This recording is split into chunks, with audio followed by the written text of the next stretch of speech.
Hello, welcome to the video. अब हम बात करेंगे आज स्ट्रक्चर ऑफ स्पर्म के बारे में।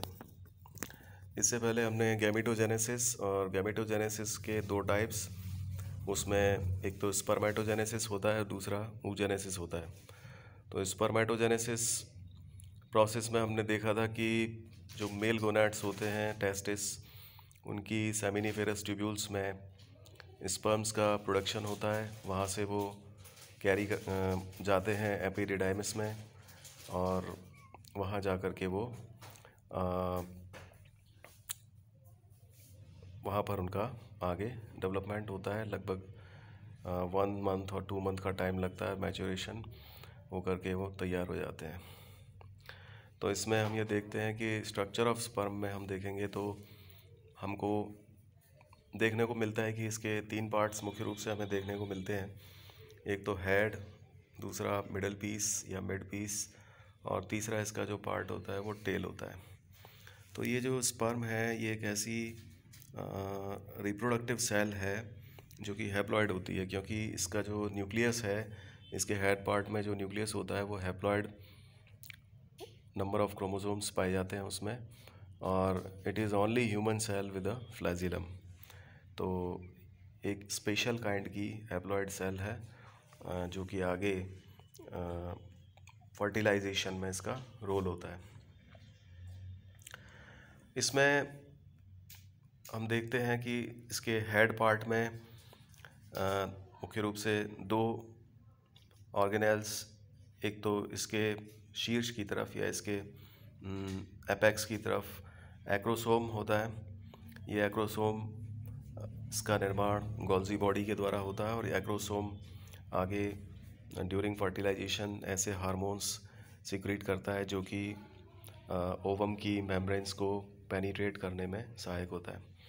इसके पीछे एक न्यूक्लियस होता है जिसमें कि हैप्लॉइड नंबर ऑफ क्रोमोसोम्स पाए जाते हैं। जैसे कि हम मैमल्स और ह्यूमंस के रेफरेंस में बात करें तो 2n नंबर होता है 46 क्रोमोसोम्स, और यहाँ पर हैप्लॉइड नंबर जब हम बात करेंगे तो 22 प्लस एक्स हो सकता है, 22 प्लस वाई हो सकता है, मीन्स टोटल 23 क्रोमोसोम्स होते हैं।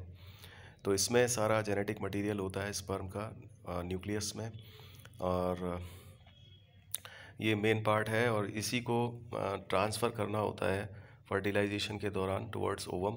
और यही जो है स्पर्म का मेन उद्देश्य है कि ये जेनेटिक मटेरियल को ट्रांसफ़र करना होता है ओवम के लिए। दूसरा इसके पीछे सेंट्रियोल होता है।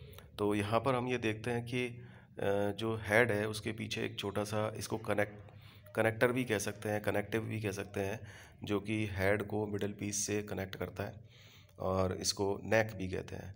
तो इस नेक में मुख्य रूप से 2 सेंट्रियोल होते हैं, और एक होता है जो कि न्यूक्लियस के पास में होता है, उसे हम प्रॉक्सिमल सेंट्रियोल कहते हैं, और दूसरा जो है पीछे की तरफ होता है जिसे हम डिस्टल सेंट्रियोल कहते हैं।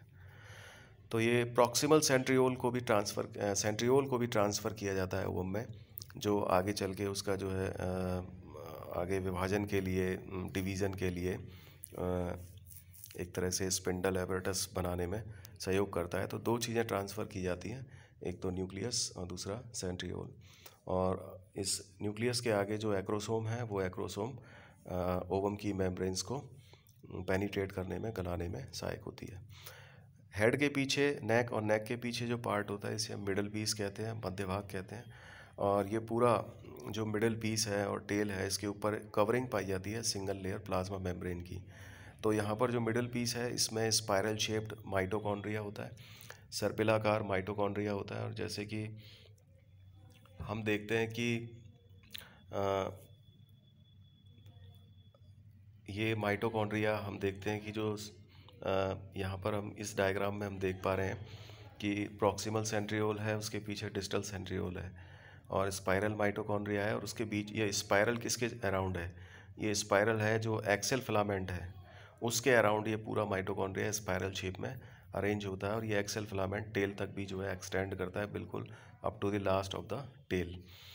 तो यहाँ पर ये माइटोकॉन्ड्रिया एक तरह से पावर हाउस का कार्य करता है, क्योंकि ये जो स्पर्मेटोजून होता है इसमें लोकोमोशन होता है, इसमें मूवमेंट होती है, वेव मोशन होता है with the help of the tail.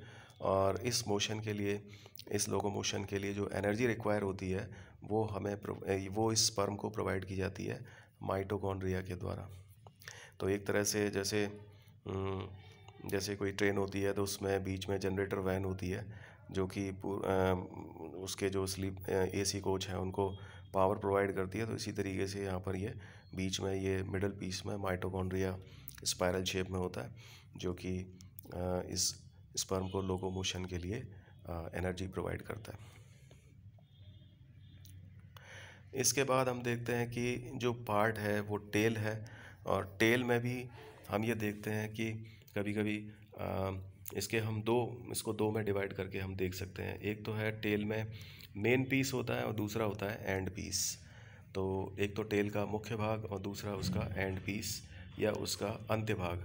तो इसका मतलब ये है कि जो टेल का मेन पीस है, इट मीन्स वहाँ टेल का वो भाग जहाँ तक कि प्लाज्मा लेमा से वो कवर्ड होती है, प्लाज्मा मेम्ब्रेन से वो कवर्ड होती है, वो उस टेल का मेन पीस होता है।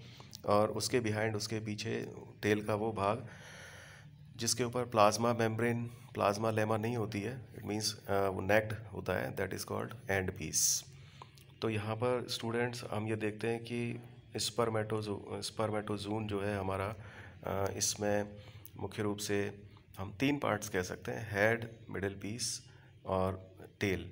और यहाँ पर जो नेक है वो हेड और मिडिल पीस के बीच में वो कनेक्टिव भी कहलाता है। और टेल जो है उसके भी हम 2 पार्ट्स मान सकते हैं, मेन पीस और एंड पीस। और जो मिडिल पीस है इसमें माइटोकॉन्ड्रिया होता है पावर प्रोवाइड करने के लिए, एनर्जी प्रोवाइड करने के लिए। और टेल में जहाँ तक फ्लैजिलम है पूरा, वो पूरी टेल है, और जिसके ऊपर प्लाज्मा मेम्ब्रेन का कवर है वो मेन पीस है, और जहाँ प्लाज्मा मेम्ब्रेन का कवर नहीं है वो उस टेल का एंड पीस है। तो इस तरीके से ये स्ट्रक्चर ऑफ स्पर्म होती है। और इसी के साथ आप इसको समझ लिया हमने कि हेड, नेक और मिडिल पीस, टेल में भी मेन पीस और एंड पीस, इस तरीके से इसकी संरचना होती है। धन्यवाद, थैंक यू।